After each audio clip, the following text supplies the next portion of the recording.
As y'all well know, I was raised in the city, but I'm a country boy at heart. Thanks to this lady right here, my grandma Nellie Mae Sutton. She taught me how to make her recipe of chicken and dumplings, and it's just as beautiful as she is.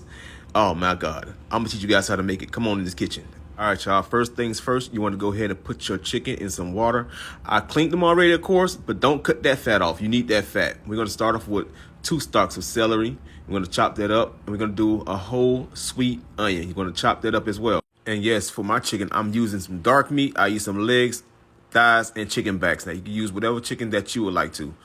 I don't like to use chicken breast. It tends to be dry. It has no flavor. You need that fat. All right, now let's season our broth.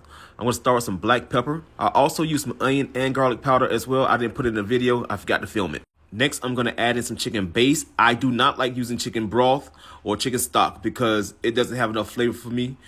With this base, I can control the intensity of the flavor. All right, now let's make our dough. I'm going to start off with some ice cold water. You need ice cold water and self-rising flour to make this dough. Self-rising flour, a little kosher salt, ice cold water. That's all you need to make this dough. It's so easy. So while our chicken is cooking, I got y'all. I'm gonna walk y'all through the process on how to make some dough. Come on with me. Come on. All right, now there's really no measurements for this. I don't have no measurements, but I'm gonna try to give you one of the best as possible. So we're gonna start out with about 2 cups of self-rising flour. The reason why there's no measurement for it because you're gonna keep having to add flour. You're gonna have to keep on adding a little water until you get it right. Okay, that's the reason why there's no real recipe. My grandma didn't give me one, but I'm gonna follow what she did. I'm gonna show y'all the same way I learned. All right, after you put your 2 cups of self-rising flour inside of the bowl, you're gonna add your pinch of salt in. Then you're gonna add in some of your ice cold water. Now, save some for later because don't pour it all in at the same time. You gotta save some, okay? We're gonna mix this up until it starts to flake. Once you see your dough start to flake, you're gonna put that spoon down and you're gonna put them hands on in there. Put them hands in there, just wash them, wrench them off like your grandma told you to do. Wrench them hands off and put them inside that dang on bowl because you need to fill this dough. So now you're gonna add in a little bit more water. And as you go on, you're gonna keep filling the dough. Make sure if it still feels sticky, you want to keep on repeating the process until all the dough start to pull away from the bowl, and you have no more dough, no more flour at the bottom of the bowl. I'm sorry for stumbling. I'm trying to do this all in one take, in one breath. I'm not doing no extra cuts on this. All right, let's go. We're gonna do a little bit more water, and as you see, it's more flour or more dough still at the bottom of the bowl, but we're going to keep on working this dough in this bowl until we get it all collected. Until all of that start pulling away from the bowl, you're going to have to keep on working that dough. Keep working that dough. I know your hands get tired, but keep working that dough. We're going to get it right today. All right, now you see, as I keep touching the dough, I'm looking for it to stick to my hand. It's not sticking to my hand. That's what you want. You got a nice, good dough right here. Next, we're going to transfer this to a clean surface, and we're going to work the dough and knead the dough a little bit more. You need to knead the dough a little bit more. You get work, got to work it so it can be nice and pliable. And you see I keep folding it back and forth. That's how you get those nice, good layers inside of those dumplings. Keep folding it back and forth, pushing it, pull, push, pull, folding, and keep working that dough so you get some nice, I call them pillows. When them dumplings float up, get nice little pillows. And we're going to sit here and leave it alone. Let it rest. So while the dough is resting, you want to go ahead and pull your chicken out and strain the broth. And then we're going to pull the chicken off the bone, get all them bones out of there. I want nobody to die. Okay, next, after your dough has rested, you want to go ahead and dust it on both sides so there's a stick to your rolling pin. You want to dust it nicely now. You want to dust it to the point where, it's not going to stick.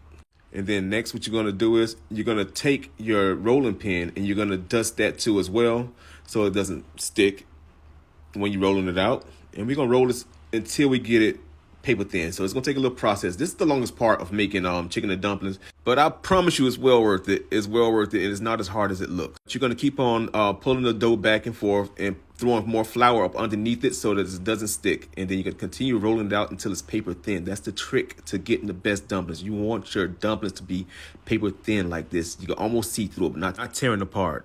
That's what you don't want. You don't want it to tear apart. But you do want them to be as thin as possible, like I said. But then you're going to take a pastry cutter and you're going to cut these into strips or whatever desired size that you like. I find it easy to do it this way. You can do it with a knife or whatever. But then I go back and I cut them in half again. Or like I said, you can leave them as long as you want them. After you cut your dumplings, you want to go ahead and dust them in flour and put them on a plate so we can get ready to place them inside this broth. Because matter of fact, you need to turn your broth on. Your broth need to be boiling. All right, now let's get our dumplings over to the pot. And we're gonna start dropping our dumplings in one at a time. I like to try to not crowd the pot, try to give a second for one to pop up, then I start the process all over again. And then after every once in a while, I'll go ahead and I will stir it. It's just so it's just moving around, so the water is moving around each one of the dumplings, because it is just like pasta. So you make sure the water is moving around so they're cooking fully all the way through.